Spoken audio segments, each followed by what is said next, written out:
ለዘላለም እንጂ። እነሆ ሙሽራው ኢየሱስ እየመጣ ነው። የማቴዎስ ወንጌል ምዕራፍ 25 ቁጥር 6 ሙሽሪት የሆነችውን ቤተክርስቲያንን ለሙሽራው ለክርስቶስ ቀን ለማዘጋጀት ሸክምን ከጌታ ዘንድ ተቀብሎ ላለፉት 4 ዓመታት በድንቅ ፍጻሜ መጽሐፍ በጂኤምኤም ቲቪ በኤልሻዳይ ቲቪና በድንቅ ፍጻሜ ዩቲዩብ ቅዱሳንን ሲያነቃቃ የነበረው መሳያ ፎር ኦል ኢንተርናሽናል ሚኒስትሪ የተመሰረተበትን 4ኛ ዓመት ቅዳሜ የካቲት 21 ቀን 2018 ዓመተ ምህረት በድምቀት ያከብራል። በዕለቱ ከጠዋቱ 3 ሰዓት እስከ 6 ሰዓት ተኩል ልዩ የአንድ ለአንድና የጎዳና ላይ የወንጌል ስርጭት ስልጠና ይሰጣል።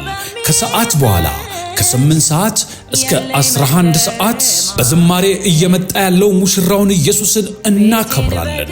እንዲሁም የምጽአቱን ቀን ምስጢር በእግዚአብሔር ቃል እንፈትታለን። ዘማሪት ዘርፌ ከበደ፣ ዘማሪ ካሌብና ዘማሪት ሕፃን ዮሐናን በዝማሬ የሚያገለግሉ ሲሆን የጌታን ምጽአት የምትናፍቁ ቅዱሳን ሁላችሁ በዚህ ልዩ ፕሮግራም ላይ እንድትገኙ ተጋብዛችኋል።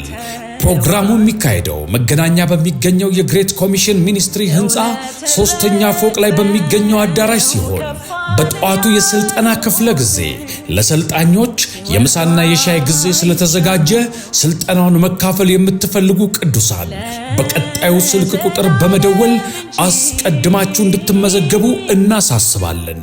0911 83 27 84 ወይንም 0912 12 65 28 ኑ እየመጣ ያለውን ሙሽራውን ኢየሱስን አብረን እናክብረው። መሳያ ፎር ኦል ኢንተርናሽናል ሚኒስትሪ